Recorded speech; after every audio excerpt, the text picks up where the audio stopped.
Natacha, ça va bien? Bienvenue dans mon jour 19.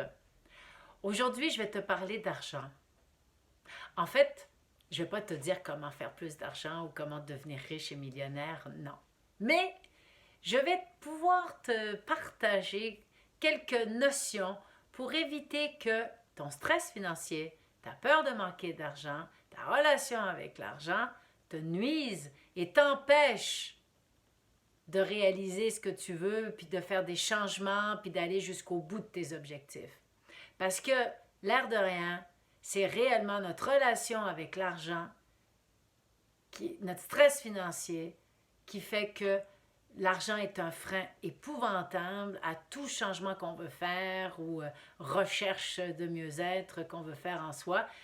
Malheureusement, cette notion-là d'argent a beaucoup trop d'emprise. C'est sûr que ce n'est pas en 10 minutes que je vais t'aider à régler tous tes problèmes par rapport à l'argent puis faire en sorte que ça n'existe plus et yabadou, on y va. Non, c'est pas vrai. C'est tellement large comme sujet et puis il y a tellement de liens problématiques avec tellement d'autres choses que finalement la question d'argent est beaucoup plus large qu'on le pense en général.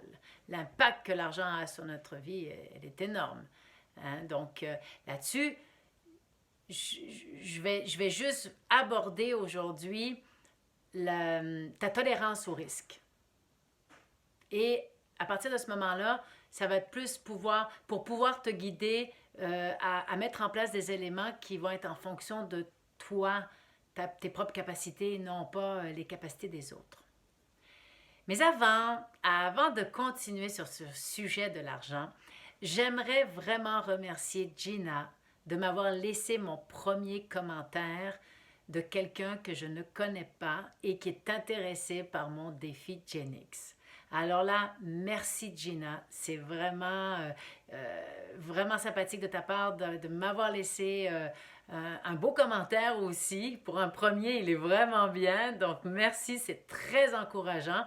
Et de ce fait, ça m'engage encore plus, ça ancre encore plus ce que je suis en train de bâtir. Donc merci parce que ça me permet vraiment de dire, OK, ça marche au moins pour une personne, donc c'est super. Et ça m'oblige, OK, qu'est-ce que je peux faire? Donc, je veux mettre en place plus une structure pour pouvoir vraiment encadrer et guider plus les personnes dans leur changement. Donc, tu vois, là, ça a comme commencé à mettre en place plein de choses parce que là, tout d'un coup, ça devient comme beaucoup plus réel. Même si j'étais rendue à mon jour 18 et là, aujourd'hui, 19, cela dit, ça devenait comme, OK, il y a quelqu'un qui me suit, tu sais. Donc, merci. Et aussi, je voulais souligner ton courage, celui d'avoir fait un commentaire et aussi de t'être commis. Tu as dit exactement ce que tu voulais faire, tu t'es engagé, tu as même donné une date. Donc là, vraiment, et c'est très précis, là, le changement que tu veux faire. Donc, bravo. Je voulais te féliciter de ton courage et aussi de ta volonté de vouloir changer. Donc là-dessus, merci et bravo. Voilà, je tenais vraiment pour mon premier commentaire à le souligner. Alors, c'est fait. Merci Gina, puis je te souhaite une bonne fin de journée pour la suite de ta journée. Maintenant, on va continuer sur la question d'argent. Et comme je disais tout à l'heure, c'est plus en fonction de ta tolérance au risque. C'est important, hein? On n'y pense pas. On ne pense pas vraiment à savoir c'est quoi notre tolérance au risque. On va juste croire que c'est bon à partir du moment où on investit, que là, on va montrer notre degré de tolérance au risque et à partir de ce moment-là, on va faire des choix. C'est dans la vie à tous les jours et au quotidien qu'on doit réellement connaître c'est quoi notre tolérance au risque. Comme par exemple, moi, si je me donne un exemple, ma tolérance au risque est très, très, très élevée. Elle est très élevée. Je peux me mettre en danger encore aujourd'hui, même si à nos âges, on commence à avoir plus de choses à perdre, je dirais, où on a moins le goût de se retrouver dans une chambre à squatter chez les amis comme quand on avait 10 ans, là. Pas 10 ans, mais 20 ans. Tu sais, non, ça c'est sûr, là. Mais c'est pas grave. Ma tolérance au risque, je sais, je suis capable de me mettre à risque et aussi mon conjoint. Donc, les deux ensemble, ça fait qu'on se met en danger pour provoquer des actions et enclencher des bons neurones quantiques, tout simplement. Je veux dire, c'est sûr que moi, ma mécanique, elle est basée sur mes capacités à pouvoir faire des changements et tout changement qu'on fait, on se met à risque. On fait le deuil de quelque chose, on se met à risque parce que c'est l'inconnu. Et c'est là où c'est important de voir c'est quoi notre gestion du risque. Ben, quand je dis gestion, je dis aussi tolérance parce que c'est vraiment d'être capable de gérer sa propre tolérance au risque. C'est sûr que si ta tolérance au risque elle est très faible et que tu as énormément de difficultés à aborder des changements, tu es déstabilisé dès qu'il y a quelque chose qui change autour de toi, l'inconnu te fait peur, c'est sûr que ça va être beaucoup plus difficile pour toi d'enclencher un changement radical. Mais c'est possible quand même. Ce qui est important, c'est de te connaître, savoir exactement c'est quoi qui va avec toi. Donc, si ta tolérance au risque, elle est faible, ben, ça va être de mettre en place des éléments qui vont te permettre tranquillement, pas vite, d'intégrer le changement.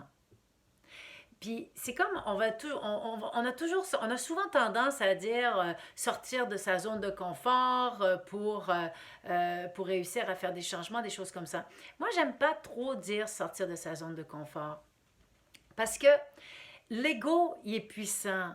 Et surtout quand on a peur, l'ego, c'est vraiment nos peurs. Hein? Quand on n'a plus peur, on est dans la foi. Et en général, quand on est dans la foi, ben, c'est qu'on est dans son âme.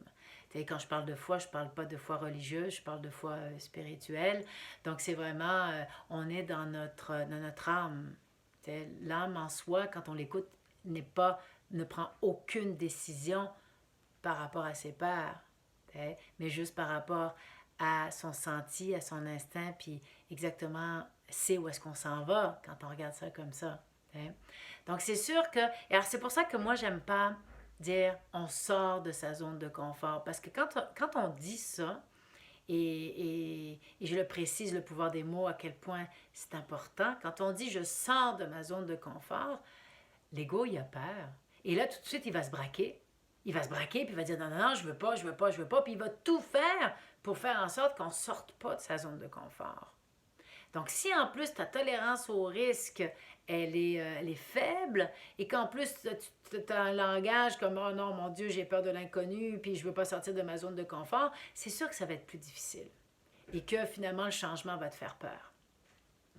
Moi, ce que je dis, au lieu de dire je sors de ma zone de confort, je dis j'agrandis ma zone de confort. Ça fait toute une différence. Donc, je reste dans ma zone de confort, mais je l'agrandis. Donc, je pose des actions qui agrandissent ma zone de confort. Et là, l'ego, il ne se sent pas en danger. Donc là, tu peux plus, OK, c'est cool. OK, j'agrandis. C'est bon. C'est juste, on reste toujours dans sa zone de confort, mais je l'agrandis. Donc, ça va permettre à l'ego de moins paniquer, ce qui va faire que ça va t'aider à poser des actions qui vont agrandir. Donc, c'est là où tu dois regarder c'est quoi ta tolérance au risque et de poser des actions qui vont te permettre d'agrandir ta zone de confort pour réussir à installer des changements dans ta vie. Et par rapport à l'argent, pourquoi je parle de la tolérance au risque? C'est parce que c'est là où plus ta tolérance au risque va être faible, plus le stress financier, la peur de manquer d'argent va avoir énormément d'emprise sur toi. Ça, c'est clair. Parce que c'est la première peur. C'est la peur de manquer d'argent, c'est la première peur qui va rentrer dans n'importe quel changement qu'on veut faire. Et ça va être sur n'importe quelle forme. Donc là-dessus, c'est là où c'est important de comprendre vraiment sa tolérance au risque. Parce que la peur de manquer d'argent, et là, c'est sûr qu'après, on va pouvoir, dans une autre capsule, je vais sûrement parler des fausses croyances et de la relation avec l'argent, notre relation avec l'argent, qui est une suite à cette tolérance-là. Moi, par exemple, ma tolérance au risque, elle est très, très élevée. Ce qui fait que j'ai été capable de quitter un travail comme ça. Je suis pas bien, je m'en vais. Je pars, boum, paf, je m'en vais. C'est sûr que là, je me mets en danger. Surtout que j'ai jamais vraiment... j'étais toute seule, monoparentale, avec ma petite fille. J'ai jamais eu l'occasion de faire des économies. Je suis plus travailleur autonome, auto-entrepreneur depuis toujours. Donc, j'ai aucune sécurité d'emploi. J'ai rien. J'ai rien. Et, et j'étais seule avec mon enfant. Et quand j'étais pas heureuse, je quittais. Et je quittais. J'attendais pas 1 an, 2 ans d'avoir des économies. Je quittais. J'étais plus heureuse, je pars. Et, et moi, c'est ce que je suis capable de faire. Moi, je peux pas te le conseiller de faire ça si toi, ta tolérance au risque, elle est faible. Tu vas faire une crise cardiaque. Tu sais, c'est comme... tu vas paniquer, tu vas capoter, puis même pire, ce que ça peut faire, si tu fais quelque chose qui te correspond pas, que tu pousses trop ta machine, ça va tellement te faire paniquer, tellement te faire souffrir, que tu vas revenir en arrière et encore plus loin qu'avant. Donc, c'est pour ça que c'est extrêmement important de savoir comment, c'est quoi toi, qu'est-ce qui t'appartient, qu'est-ce qui résonne en toi. Moi, par exemple, ce qui me permet, c'est sûr que le fait que j'ai été capable de faire du jour au lendemain, de me mettre en état de danger comme ça, eh bien, ça me permettait de faire des bons neuroquantiques. Et à chaque fois, parce que je suivais mon cœur, parce que je n'écoutais pas mes peurs et que je suivais mon cœur, j'avais toujours une réponse positive. Je trouvais un emploi tout de suite, ou j'avais un ami qui me passait de l'argent, ou qui me donnait plutôt de l'argent, ou il y avait toujours quelque chose qui arrivait que je suis encore là. Je suis encore là, j'ai un toit sur les épaules. Tu sais, c'est comme, je mange, ma fille elle est encore là aussi, tu sais, c'est comme... Donc, et par contre, à chaque fois, j'étais heureuse. Donc, et ça m'amenait dans une autre dimension. Ça m'amenait dans quelque chose d'autre. Parce que justement, je lâchais tout, je provoquais le changement. Eh bien, bang, ça me faisait basculer dans une autre dimension. Mais ça, c'est parce que moi, je suis capable de le faire. Je ne peux pas te le conseiller à toi. Si toi, tu n'es pas capable de... Si toi, ta gestion du stress, pas du stress, mais ta tolérance au risque, je veux dire, si ta tolérance au risque est faible ou moyenne, tu ne fais pas ça. Et pas parce que tu le fais pas que c'est pas correct, c'est pas vrai. Moi, ça m'appartient. J'avoue que c'était pas évident, là. C'est sûr que j'ai pas bâti des bases, c'est sûr que j'en ai arraché. Je veux dire, ça n'a pas été évident. Donc, c'est pas... Chaque personne doit vivre ce qu'elle doit vivre. D'accord? Donc, c'est pour ça que je commençais ma question, ma première capsule par rapport à l'argent. Bien, je voulais la commencer avec cette gestion, cette tolérance au risque qui est extrêmement importante à jauger pour ensuite, à partir de ce moment-là, tu peux mettre plus en place les éléments parce que, OK, c'est quoi, comment est-ce que je gère mon risque? Puis si ton stress financier est dans l'équation, eh bien, à partir de ce moment-là, tu vas plus pouvoir travailler en fonction de tes paramètres à toi. Donc, c'est toujours une prise de conscience de qui on est, comment est-ce qu'on agit, comment est-ce qu'on réagit face à certaines situations, contextes, et qu'est-ce qu'on peut améliorer, agrandir dans notre zone de confort pour aller de plus en plus vers le changement qu'on veut atteindre. Voilà. Demain, je vais sûrement te parler des fausses croyances par rapport à l'argent et notre relation qu'on a aussi.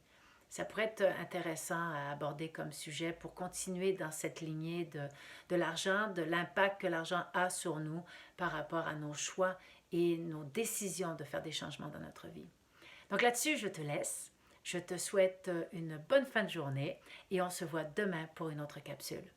Ah oui, surtout, n'oublie pas, abonne-toi. Abonne-toi si ce n'est pas déjà fait. Appuie sur la petite cloche pour les notifications. Regarde en bas aussi, j'ai tous les liens pour aller sur ma formation gratuite sur mon site internet si tu veux avoir plus d'informations sur le défi de Genix et sur ma page Facebook. Donc là-dessus, je te souhaite une bonne fin de journée. Bye bye. À demain.